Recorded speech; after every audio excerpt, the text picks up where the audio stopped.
सूचना केवल हमारे विचार हैं, वित्तीय सलाह नहीं। निर्णय लेने से पहले खुद शोध करें। किसी भी लाभ या हानि के लिए हम उत्तरदायी नहीं हैं।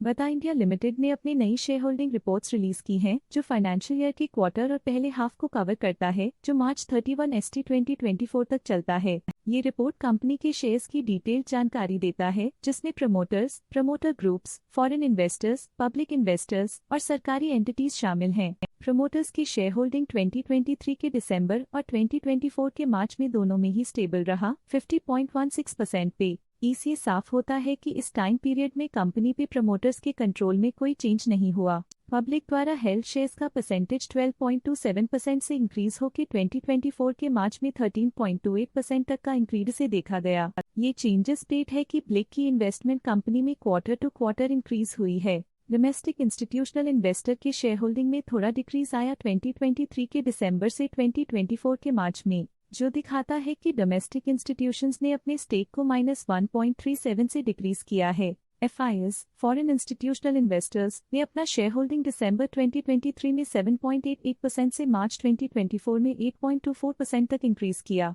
ये बताता है कि फॉरेन इंस्टीट्यूशंस ने कंपनी में अपना इंटरेस्ट 0.36% तक इंक्रीज किया है। चलिए इन्वेस्टर्स के स्टैटिस्टिक्स पे नजर डालते हैं, जो शेयर होल्डिंग पैटर्न में फ्लक्चुएशंस का कारण बन सकते हैं। Resident individuals holding nominal share capital up to 2 rupees lakhs ने हाई प्रॉफिटेबिलिटी एक्सपीरियंस करते हुए नेट प्रॉफिट में 0.86% प्रॉफिट देखा गया। Resident individuals holding nominal share capital in excess of 2 rupees lakhs की फाइनेंशियल परफॉर्मेंस में एक सिग्निफिकेंट डिफरेंस देखा गया है, जो -0.06% है। नॉन रेजिडेंट इंडियंस NRIs ने हाई प्रॉफिटेबिलिटी एक्सपीरियंस करते हुए नेट प्रॉफिट में 0.04% प्रॉफिट देखा गया। बॉडीज कॉर्पोरेट ने हाई प्रॉफिटेबिलिटी एक्सपीरियंस करते हुए नेट प्रॉफिट में 0.19% प्रॉफिट देखा गया। एनी अदर स्पेसिफाई की फाइनेंशियल परफॉर्मेंस में एक सिग्निफिकेंट डिफरेंस देखा गया है, जो -0.01% है। क्लियरिंग मेंबर्स की फाइनेंशियल परफॉर्मेंस में एक सिग्निफिकेंट डिफरेंस देखा गया है, जो -0.05% है। हुफ ने हाई प्रॉफिटेबिलिटी एक्सपीरियंस करते हुए नेट प्रॉफिट में 0.02% प्रॉफिट देखा गया।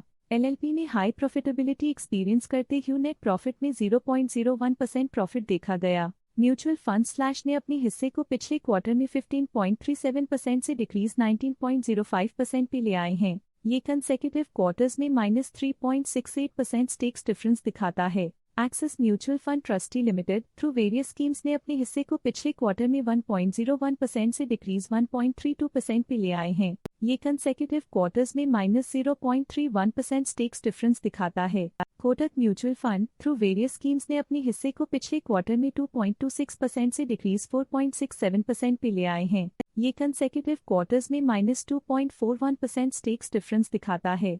मेरे asset mutual fund through various schemes ने अपने हिस्से को पिछले क्वार्टर में 5.3% से डिक्रीज 5.75% पे ले आए हैं।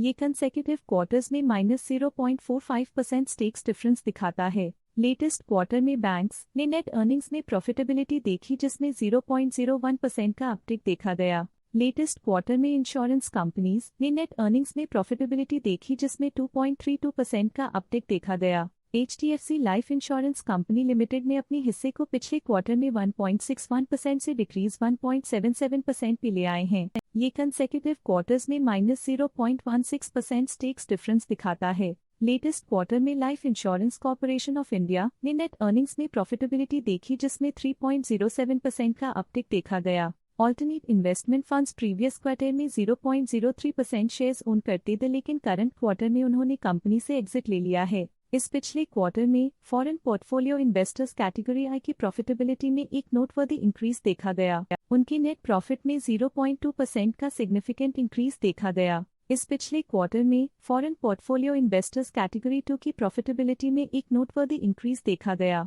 उनकी नेट प्रॉफिट में 0.16% का सिग्निफिकेंट इंक्रीज देखा गया। स्टॉक लेटेस्ट न्यूज अपडेट के लिए चैनल को सब्सक्राइब करें और वीडियो को लाइक एंड शेयर करें।